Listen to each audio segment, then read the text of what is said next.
Forget batteries. This Cold War device generated power in the Arctic. Before we dive into the icy ingenuity of Cold War survival tech, make sure you hit subscribe and comment below to join a community of serious history enthusiasts who want more than just surface-level stories. This isn't a casual history lesson. This is a deep dive into the tools, strategies, and innovations that allowed humans to survive and even thrive in the harshest conditions the Arctic could throw at them. By the end of this guide, you'll understand not only how one particular Cold War device generated power without batteries, but also how you can adapt some of its principles in your own survival setups. During the Cold War, the Arctic was more than a frozen wasteland. It was a strategic frontier. Nations were willing to experiment with technologies that most would consider extreme. Among these was a device that essentially broke the conventional rules of electricity generation. While today we rely heavily on batteries, fuel cells or solar panels, engineers during the Cold War developed a system that harnessed the environment itself, cold, heat and radioactive decay, to produce reliable power in conditions where traditional power sources were impractical or impossible. The device in question was known as the Radioisotope Thermoelectric Generator, or RTG. These units converted heat from radioactive decay into electricity using thermocouples. At the time, the Soviets and Americans both deployed RTGs to power remote Arctic stations, lighthouses and navigational beacons where conventional fuel resupply was a logistical nightmare. These were not large nuclear reactors, but compact, self-contained units capable of generating a small, steady flow of electricity for decades without maintenance. In survival terms, it was a game-changer. Understanding the RTG requires looking at why conventional power sources failed in extreme cold. Batteries lose capacity as temperatures drop. Gasoline and diesel engines become unreliable in sub-zero conditions, and the logistical cost of hauling fuel across ice fields is enormous. The genius of the RTG was its simplicity. Once constructed, it relied only on the slow decay of radioactive isotopes, which provided a constant heat source. Thermocouples, solid-state devices with no moving parts, converted this heat directly into electricity. The result was a power source that could operate silently, reliably, and for years without human intervention. For history enthusiasts and survivalists, there is a lot to learn from this. One lesson is the principle of passive energy harvesting. Even if you cannot access radioactive materials, which are obviously highly restricted, you can adopt similar ideas. Thermoelectric devices today are available commercially and can convert heat from campfires, stoves, or even your vehicle's engine into usable electricity. Setting up a small thermoelectric generator in a survival scenario allows you to charge devices or power small equipment without relying on conventional batteries.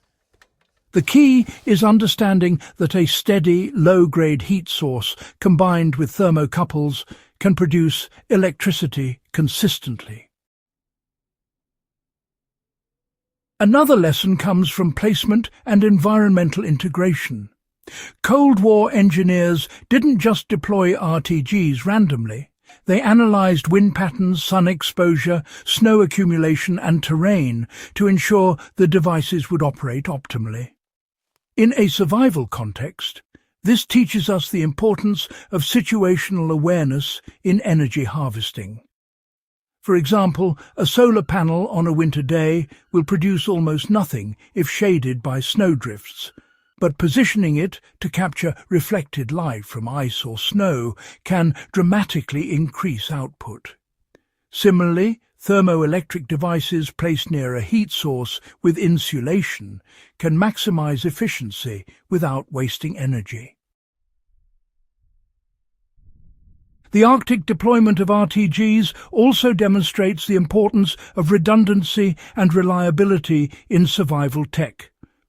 These units were deliberately designed to require no maintenance. Imagine relying on a standard generator in the Arctic. A frozen carburetor or cracked battery could leave you powerless for days. RTGs bypass this entirely. For modern survivalists, the principle is clear. Any energy system you rely on should be as low maintenance as possible. Solar panels, wind turbines, and thermoelectric devices can complement each other to create a multi-tiered power strategy that mirrors the reliability of these Cold War innovations. One practical application is designing a remote field station for winter survival or research. A modern RTG is impractical, but a combination of insulated thermoelectric units, solar panels angled for low winter sun, and a small wind turbine can create a battery-independent energy system. Step 1 is identifying all available passive heat sources, wood stoves, vehicle engines, or even thermal vents in the environment. Step 2 is connecting these to small thermoelectric modules with efficient wiring.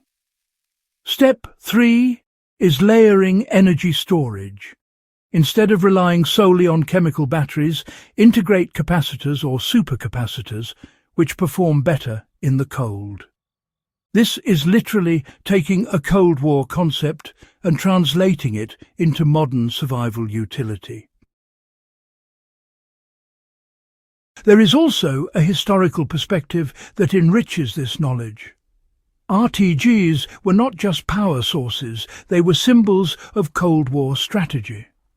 The United States deployed them in Arctic weather stations to monitor Soviet activity, while the Soviets used them to maintain lighthouses and remote communication posts.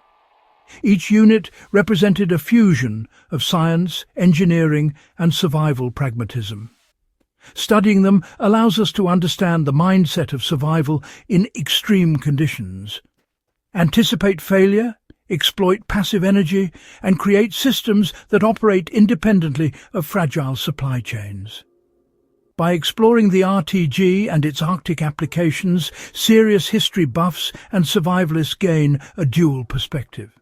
First, we gain insight into a daring Cold War solution that defied the limitations of conventional power. Second, we extract actionable principles: passive energy harvesting, low-maintenance systems, environmental integration, and redundancy. Even if the specifics of a radioactive thermoelectric generator are inaccessible today, the survival lessons remain timeless. Understanding the principles behind these devices allows you to approach any extreme environment with confidence, creativity, and respect for historical ingenuity. If this dive into Cold War Arctic power has sparked your curiosity and you want more guides that combine history, survival, and practical application, subscribe to the channel and comment below. Share your thoughts, experiences, or ideas on how historical innovations can inform modern survival strategies. This channel is dedicated to building a community of informed enthusiasts who value depth, accuracy, and actionable knowledge. The Arctic RTG may have powered lonely outposts decades ago, but its principles can power your understanding and preparedness today.